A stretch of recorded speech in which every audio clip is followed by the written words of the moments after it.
शाम के 5 बज चुके हैं और हम लेकर हाजिर हैं 5 का प्रहार। मेरी मौजूदगी इस वक्त मुंबई में है, महाराष्ट्र में है। और अभी मुंबई में महाराष्ट्र में दो ही चीजें चल रही है। एक तो जो महाराष्ट्र की सियासी तपिश है वो, दूसरी मुंबई की बरसात यहाँ पर।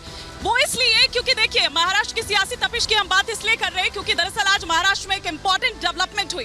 इंपॉर्टेंट डेवलपमेंट ये है कि गुरु जो है वो तो गुड़ रह गया, लेकिन चेले ने आज बता दिया कि वो चेला नहीं बल्कि चेला शक्कर हो गया है। और उसने ये बता दिया कि भैया अब आपकी उम्र हो गई है, अब आप सिर्फ और सिर्फ आशीर्वाद दीजिए। राज्य में भी 58 साल उम्र होती है, केंद्र में 60 साल उम्र होती है, बीजेपी में 75 साल में रिटायर हो जाते हैं और आप तो 84 साल के हो गए हैं। तो आप अब बैठिए, मार्गदर्शक की भूमिका में आशीर्वाद दीजिए, रिटायरमेंट लीजिए। और किस तरह से उनको विलन दिखाया गया, इन तमाम बातों को भी आज अजीत पवार एमईटी सेंटर में दरअसल गरजते हुए, दहाड़ते हुए नजर आए। लेकिन वहीं दूसरी तरफ अगर शरद पवार की बात करें तो उन्होंने भी कहा करने के लिए दरअसल जो दावे हैं, प्रतिदावे हैं, वो यहाँ पर देखने को मिल रहा था। लेकिन जो बड़ी खबर इस वक्त आ रही है वो भी लगातार हम आपको यहाँ से दिखा रखे हैं, बता रखे हैं। दरअसल जो बड़ी खबर इस वक्त आ रही है वो ये कि अजीत गुट ने इलेक्शन कमीशन के पास याचिका दी है, शरद पवार को अध्यक्ष पद से हटाया है, ये कहना है। साथ ही साथ अजीत पवार गुट ने शरद पवार को हटाया है।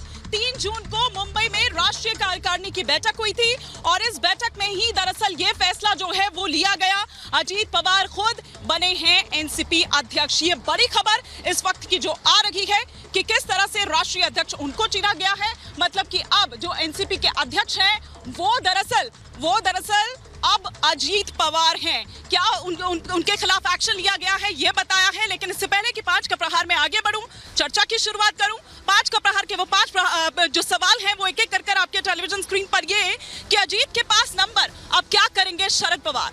दूसरा सवाल ये कि खुद के बिछाए जाल में फंस गए हैं क्या शरद पवार। तीसरा सवाल ये कि क्या महाविकास आघाड़ी अब खत्म हो जाएगी। चौथा सवाल ये कि एनसीपी की लड़ाई का असर क्या 24 के चुनाव पर पड़ेगा। 5वां और अंतिम सवाल ये कि एनसीपी में 2 फाड़ से क्या बीजेपी की राह आसान होगी। ये तमाम सवाल होंगे। कई खास मेहमान हमारे साथ जुड़ेंगे, लेकिन पहले आपको दिखाती हूँ एक रिपोर्ट।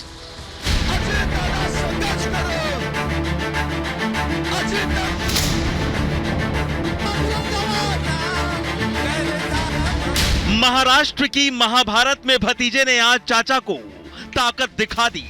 पार्टी में विद्रोह के बाद शरद पवार और अजीत पवार दोनों ने एनसीपी के सांसदों और विधायकों की बैठक मुंबई में बुलाई।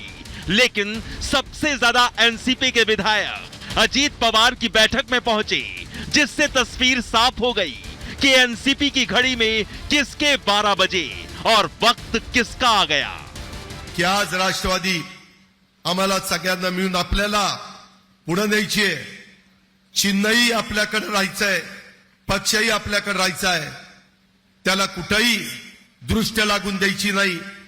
आणि हे सगळं करत असताना आजपर्यंत राष्ट्रवादीची स्थापना झाली, आता 25वावं वर्ष सुरू झालंय। कुठेतरी वरिष्ठांनी थांबलं पाहिजे, वरिष्ठ आशीर्वाद दिले पाहिजेत।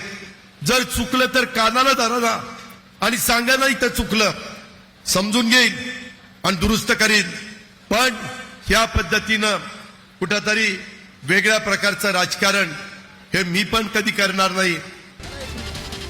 एक और अजीत पवार ने एनसीपी पर दावा ठोका तो दूसरी ओर चाचा शरद पवार का पूरा कच्चा चिट्ठा भी खोल दिया।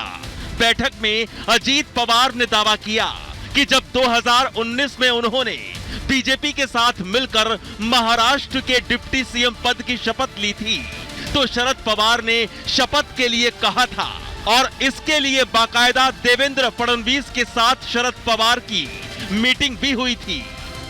मोठ्या उद्योगपतीच्या घरी आपले वरिष्ठ नेते, दुसरे वरिष्ठ नेते इथं बसलेत।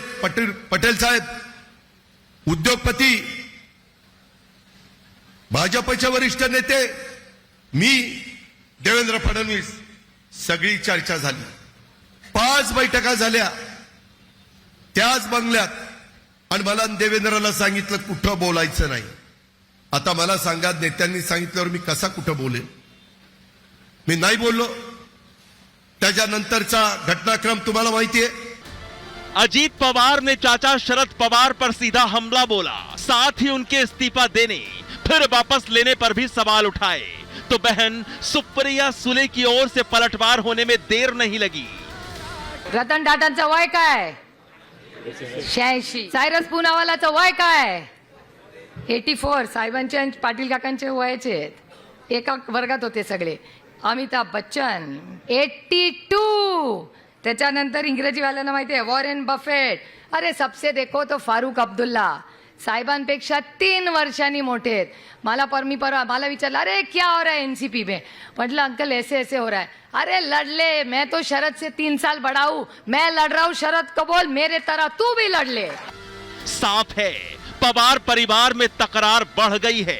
एनसीपी दो फाड़ हो चुकी है जिससे महाविकास आघाड़ी के अस्तित्व पर खतरा मंडरा रहा है, क्योंकि महाविकास आघाड़ी के सबसे बड़े स्तंभ शरद पवार थे। लेकिन भतीजे के दांव से शरद पवार चारों खाने चित हो गए। शरद पवार के पास ताकत नहीं बची। ऐसे में सवाल है कि क्या महाविकास आघाड़ी की गाड़ी पंचर हो गई है? क्या महाविकास आघाड़ी का वजूद मिट जाएगा? अजित पवार को लाया गया है, कोई ज़रूरत नहीं थी। पूरा बहुमत उनके पास था, 170 तक उनकी फिगर हो गई थी बहुमत की। फिर भी अजित पवार जैसे सीनियर नेता को उनके साथ कुछ एमएलए भी है उनको लाकर शिंदे गुट के सामने चैलेंज खड़ा कर दिया, उनका बार्गेन पावर ख़त्म कर दिया। बहुत सारे अड़चनी देखी है और उनको मालूम है लोगों के मन में क्या है। तो अगर पवार साहब कोई भी कुछ चीज़ कहते हैं तो कुछ न कुछ तो उसका रीजनिंग होता है। पवार साहब वो जो बोलते हैं वो करके दिखाते हैं। महाराष्ट्र के रण में समीकरण बदल चुका है। बीजेपी शिवसेना और एनसीपी सरकार में है तो पार्टी में टूट के बाद शरद पवार बेबस हैं। उद्धव ठाकरे पस्त हो चुके हैं। ऐसे में सवाल है कि क्या महाराष्ट्र में 24 के लिए बीजेपी की राह आसान हो गई? क्या खुद के बिछाए जाल में फंस गए शरद पवार? और सवाल यह भी कि महाराष्ट्र में महाविकास आघाड़ी का अब क्या होगा? Bureau report, Republic Bharat.